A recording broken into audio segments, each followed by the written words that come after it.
nshuro ya 20 irushanwa rihuza ibigo by'amashuri yo muri Afrika y'Iburasirazuba rizwi nka FEASA ribaye. Ni inshuro ya 4 ribereye mu Rwanda, ikaba inshuro ya 2 ribereye mu karere ka Huye. Dr. Uwamariya Valentine ni Minisitiri w'Uburezi mu Rwanda, avuga ko kuba ari n'urushanwa ribereye mu Rwanda ari iby'agaciro gakomeye cyane ku bana b'Abanyarwanda barimo kugaragaza impano zabo.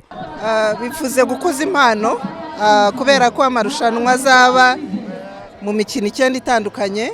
Ntabwo ari football nk'iyo tumaze kureba gusa, harimo volley, harimo basket, harimo kwiruka, ni imikino igeze ku 9.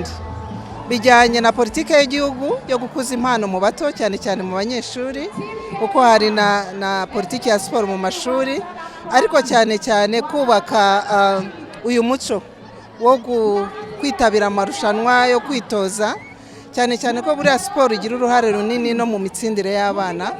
Abakinnyi b'Abanyarwanda bagize amakipe ahagarariye u Rwanda muri irushanwa rya FEASA bavuga ko ari amahirwe bagize yo kuba bagiye kwigaragaza bakerekana impano zabo, ariko noneho kikaba ari n'igihe cyiza cyo gutwara imidari myinshi ndetse n'ibikombe byinshi bigasigara mu Rwanda.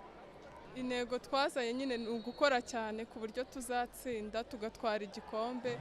Twariteguye cyane nyine uyu mwaka igikombe kizataha mu Rwanda.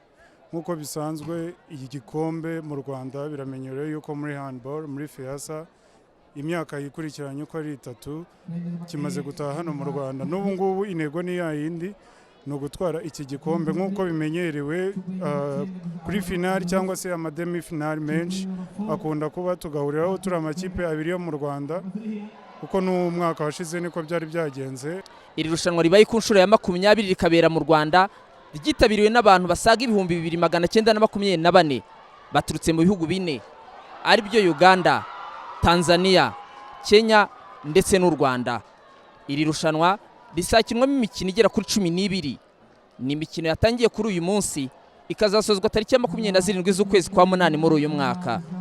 Gatera Edmo, Televiziyo y'u Rwanda mu karere ka Huye.